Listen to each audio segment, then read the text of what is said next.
Masih ingat dengan catatan si Roy? Sebagai dukungan kamu terhadap channel ini, silakan subscribe dan nyalakan lonceng notifikasi.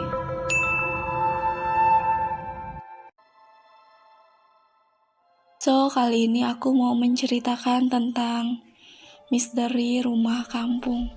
Iya, sebelumnya aku pernah cerita kalau di rumah tersebut itu ada sosok yang bisa menyerupai Mimi. Bahkan aku dan temanku waktu itu melihatnya dan kita tuh salim karena kita menyangka kalau itu Mimi dan ternyata itu bukan. Tapi kalau kalian semua lupa sama cerita itu, kalian bisa maraton dulu untuk dengerin catatan si Roy dari season 1 sampai season 5 di Do You See What I See. Oke, kita mulai aja ya.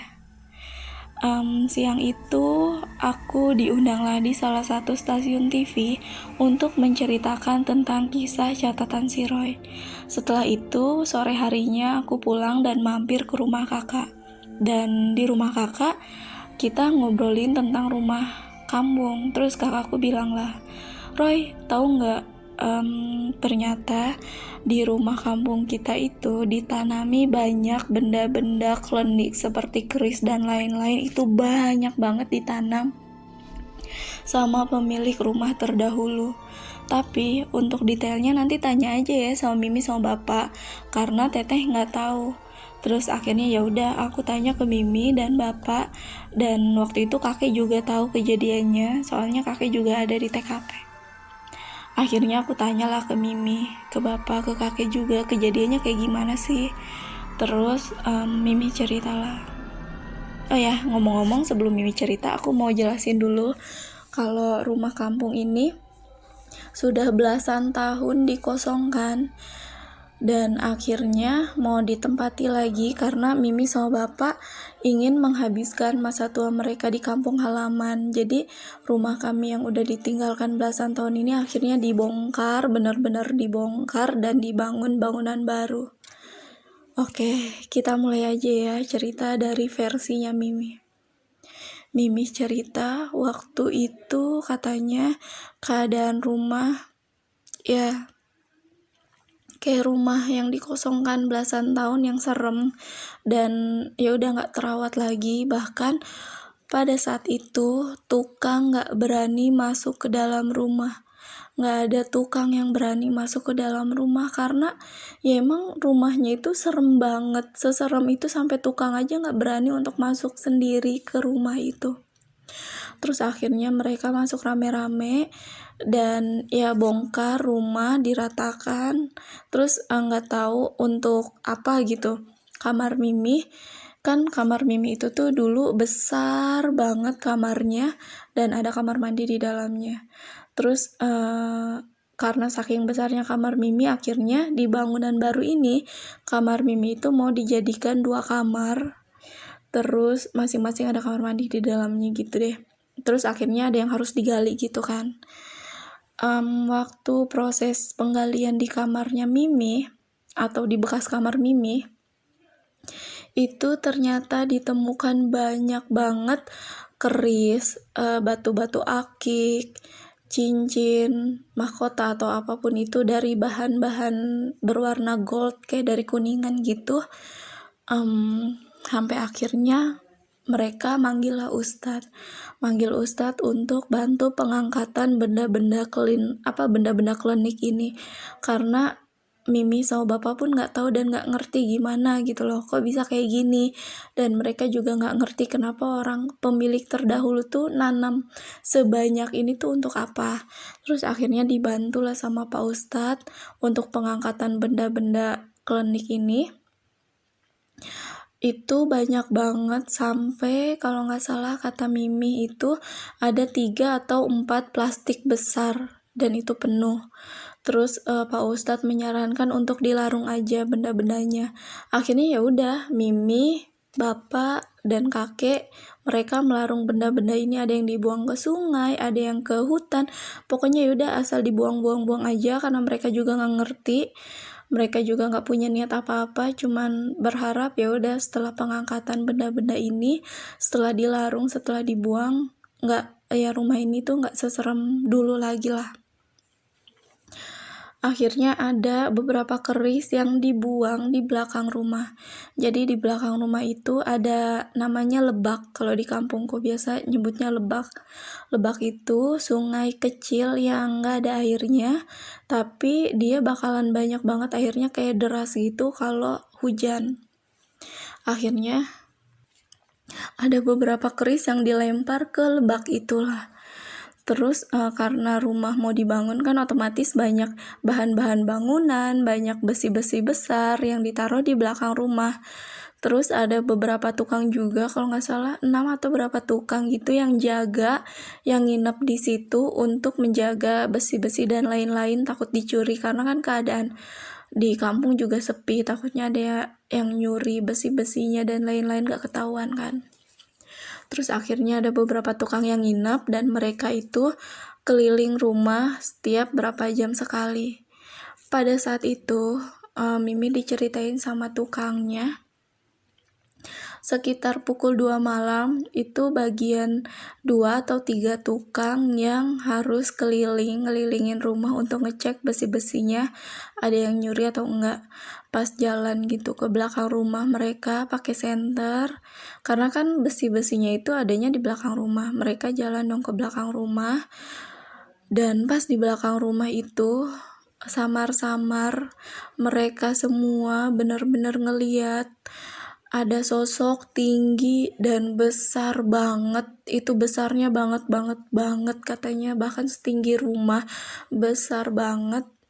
Warnanya tuh hitam, berbulu, ada tanduknya,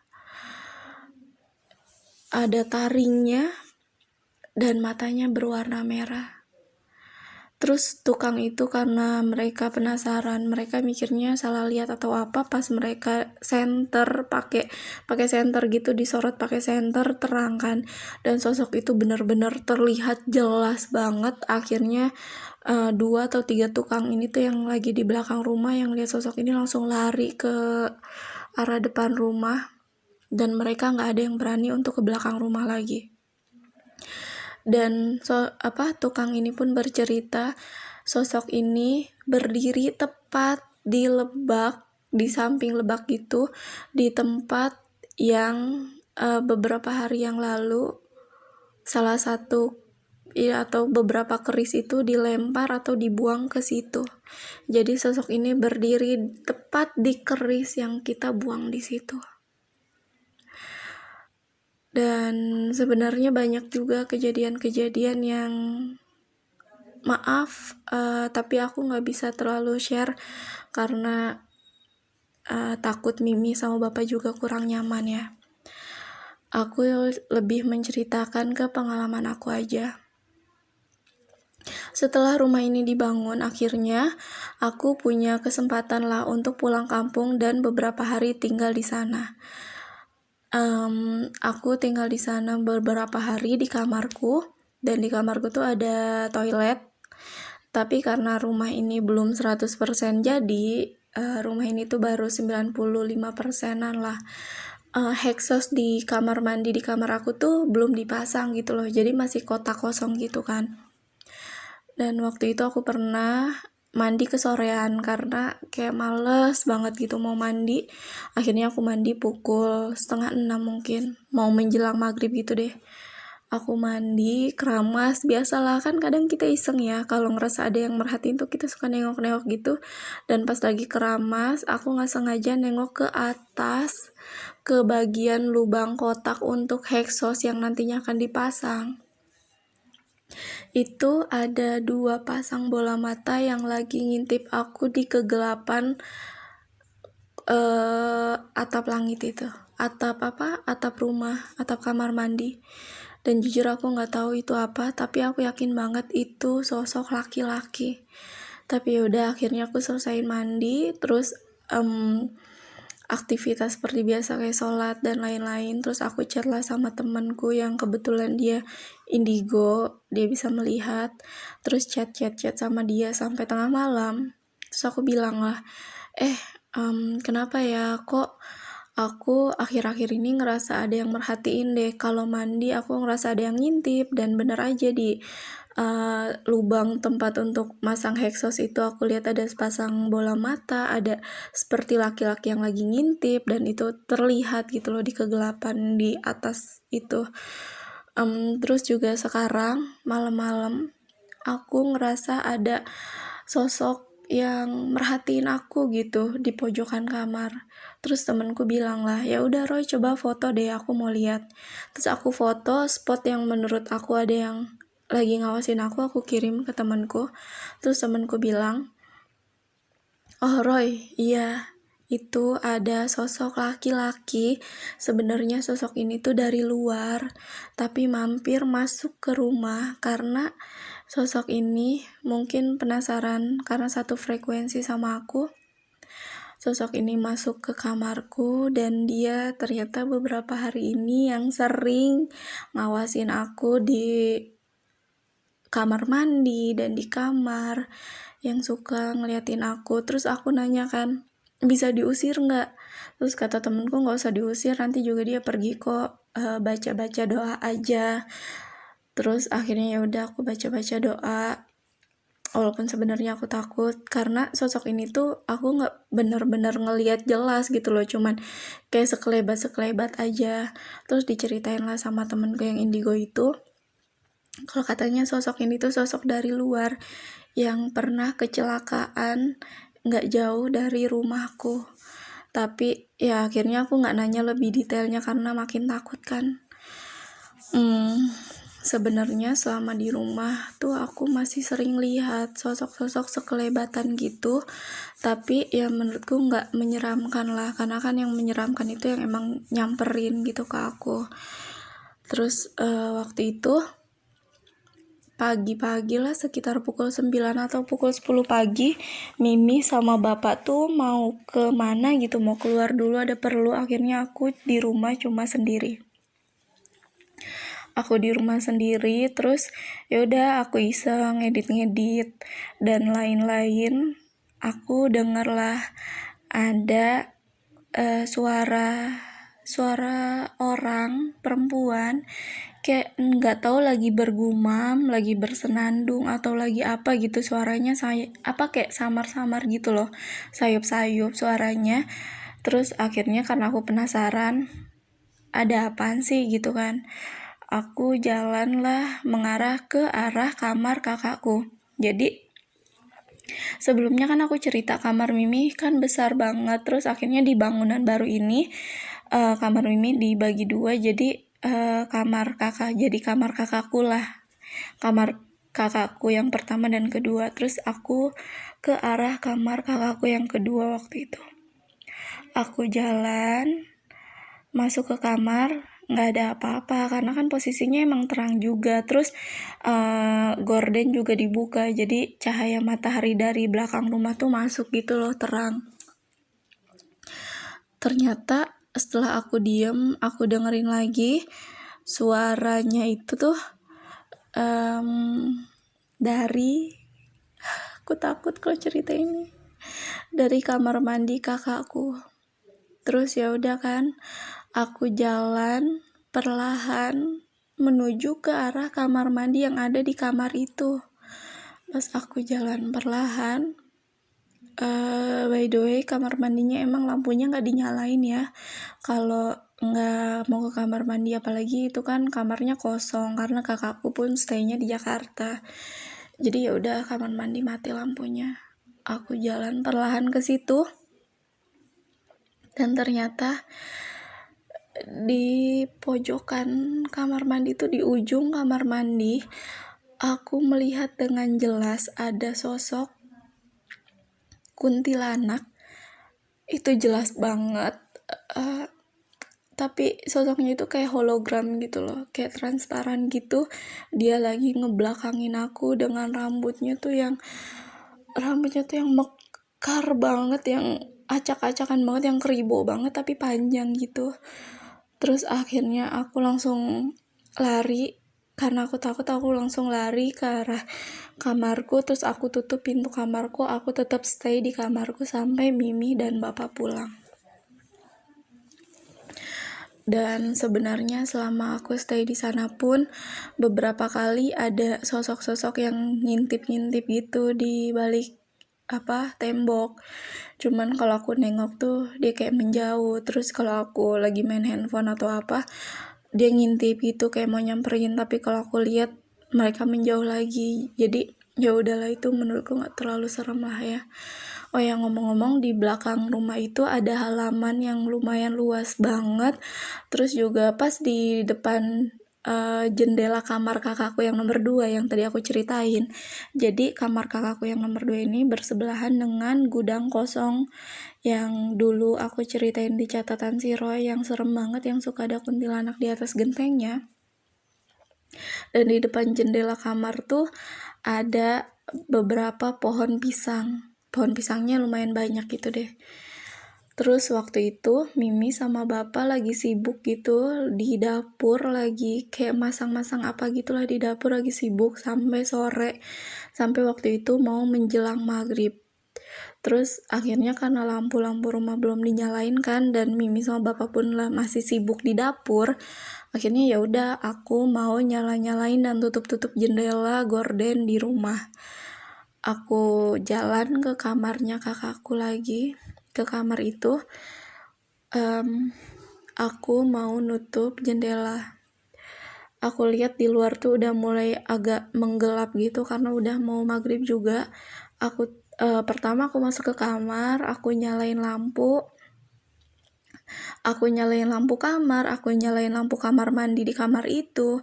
Terus aku jalan ke arah jendela kamar yang mengarah ke halaman belakang rumah. Terus aku tutup jendelanya, aku kunci, aku tutup. Yang satunya itu pas aku tarik jendelanya mau aku kunci, dari bawah itu tiba-tiba muncul pocong, ngagetin aku, bener-bener ngagetin aku. Pocongnya itu mukanya bener-bener kayak rusak, gosong, dan sebagian tulangnya terlihat gitu, dan banyak banget belatungnya, itu jelas banget aku lihat. Pocong itu cuma diem ngeliatin aku di jendela, benar-benar berhadapan sama aku. Terus aku langsung buru-buru narik gorden. Itu jendela mungkin nutupnya kurang kencang karena aku udah keburu takut. Aku langsung narik gordennya tutup, aku langsung tutup pintu kamar itu, dan aku langsung nyala-nyalain lampu rumah yang lainnya. Setelah itu ya udah, gangguan selebihnya sih paling sekelebat aja. Tapi ngomong-ngomong, di lingkungan rumahku tuh emang masih gelap banget, karena ya sebenarnya sekarang udah lumayan banyak rumah juga di lingkungan kampung aku, cuman banyak juga rumah kosong di dekat rumahku. Jadi ya sepi gitu loh, lingkungannya sepi, terus lumayan gelap. Dan aku pernah lah beberapa kali keluar rumah sama Mimi gitu ke rumah saudaraku malam-malam, harus melewati jalan raya yang kalau malam tuh sepi banget, dan itu banyak banget pohon bambu dan pohon randu yang dulu aku sempat punya teman kecil di situ yang hampir mencelakakan aku. Tapi alhamdulillah aku nggak pernah lihat dia lagi. Terus waktu itu aku pulang lah dari rumah saudaraku malam-malam. Aku berdua Mimi kan, kita jalan buru-buru karena suasananya tuh kayak benar-benar merinding banget. Jalan raya yang nggak ada satu kendaraan pun yang lewat. Terus di jembatan yang mau ke rumah itu ada jembatan kecil gitu deh pokoknya. Ngelewatin Lebak itu aku melihat ada banyak banget kuntilanak. Ada yang lagi di bawah-bawah Lebak gitu, ada yang lagi duduk di jembatan. Tapi waktu itu aku pura-pura nggak ngeliat karena sebenarnya aku takut banget. Aku lari juga nggak mungkin. Akhirnya aku cuma nunduk sambil megang tangan Mimi sambil jalan buru-buru. Terus akhirnya kan aku ke Jakarta lagi lah, aku nggak di kampung lagi. Terus Mimi cerita, belum lama ini katanya Mimi habis dari Pak Ustadz. Terus aku nanya, Mimi emang kenapa dari Pak Ustadz? Habis minta air, emang kenapa? Ternyata karena Mimi itu kan sering banget keluar malam ke warung dan lain-lain lewat jalanan yang tadi aku ceritain. Terus akhirnya Mimi ngerasa kok badan Mimi ngerasa berat, terus kayak ada yang mau masuk ke badan Mimi gitu loh. Akhirnya Mimi ke Pak Ustadz lah, dan ternyata kata Pak Ustadz ada yang ngikutin Mimi dari jalanan itu, jalanan yang tadi aku ceritain, ada kuntilanak yang ngikutin Mimi gitu dari situ, karena Mimi sering ngelewatin malam-malam lewat jalanan situ. Tapi ya setelah minta air ke Pak Ustadz, alhamdulillah sih Mimi udah nggak kenapa-kenapa. Oh ya, ngomong-ngomong, maaf banget kalau cerita kali ini sangat membosankan. Tapi ya, jujur aku sedikit lega akhirnya rumah udah nggak seserem dulu, karena ternyata orang pemilik terdahulu tuh menanam banyak benda-benda klinik, dan setelah benda-benda klinik itu diangkat, rumah udah nggak seserem dulu walaupun masih ada penampakan-penampakan. Dan di akhir ini aku mau ceritain satu cerita yang aku belum pernah ceritain ke siapa-siapa. Jadi di depan rumahku itu ada satu pos, yang posnya itu udah nggak dipakai lama banget. Dari aku pindah situ, pos itu baru dibangun. Itu pos untuk loket, kayak orang kalau mau ngambil pasir ke hutan tuh bayarnya di situ. Tapi pos itu tuh kayak cuma dipakainya 1 atau 2 tahun, setelah itu posnya itu ditinggalin gitu aja, nggak ditempatin, nggak dipergunakan lagi. Mereka lebih menggunakan di kantornya langsung, di tempat penggalian pasirnya. Nggak ngerti kenapa, tapi jujur semenjak nggak ditempatin itu serem banget. Jadi kejadiannya waktu itu aku lagi SD. Tetanggaku ini mau hajatan nyunatin anaknya. Hajatannya tuh besar-besaran karena sekalian akikah kalau nggak salah. Terus keluarga-keluarga mereka yang jauh-jauh itu pada datang juga, karena rumah mereka nggak cukup. Akhirnya pos atau kantor kosong ini tuh dibersihin untuk ditempatin, karena kan kantor ini tuh lumayan besar dan ada kamar mandinya. Jadi mereka gelar kasur gitu deh di lantai, udah dibersihin gitu kan, kantornya juga kosong, udah dibersihin, segala macem disiapkan untuk keluarga jauh yang nginep lah, yang gak kebagian tempat gitu, nginepnya di kantor kosong. Terus akhirnya saat 13 orang kalau nggak salah tidur di kantor tersebut. Keesokan paginya pas mau bangunin untuk sarapan, ternyata di kantor itu kosong. Di kantor itu kosong, bener-bener nggak ada satu orang pun yang lagi tidur di situ. Orang-orang aneh dong, loh ini semua pada kemana gitu loh. Bukannya semalam tidur di pos ini 13 orang, ada orang dewasa, ada ibu-ibu, ada bapak-bapak, ada yang udah tua juga, ada anak-anak juga. Bukannya mereka tidur di pos itu ya? Kenapa ini mau dibangunin untuk sarapan, kenapa nggak ada satu orang pun? Sedangkan mereka pun nggak berkeliaran di antara orang-orang yang lagi nyiapin untuk hajatan itu. Kan pada bingung, pada kemana sih nih orang-orang? Sampai tiba-tiba setelah beberapa jam orang situ pada kebingungan mencari mereka 13 orang ini yang tadi tidur di kantor, yang hilang gak tahu kemana, tiba-tiba muncul dari sawah.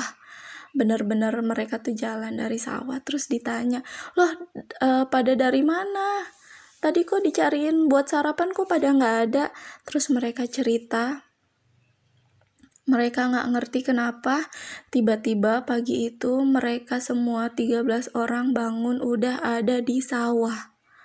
Udah bukan di kantor itu lagi tapi di sawah. Tapi 13 orang ini, mereka semua ini mimpi yang sama di malam itu. Mereka bermimpi kalau mereka waktu itu tidur dan mereka digotong pakai keranda mayat, dan yang gotong mereka pakai keranda mayat itu ada kuntilanak, ada genderuwo, ada pocong dan lain-lain. Pokoknya mereka tuh diangkat gitu sama para makhluk halus. pakai keranda mayat, dan pagi harinya mereka bangun tidur, mereka udah ada di sawah, udah nggak ada di kantor itu lagi.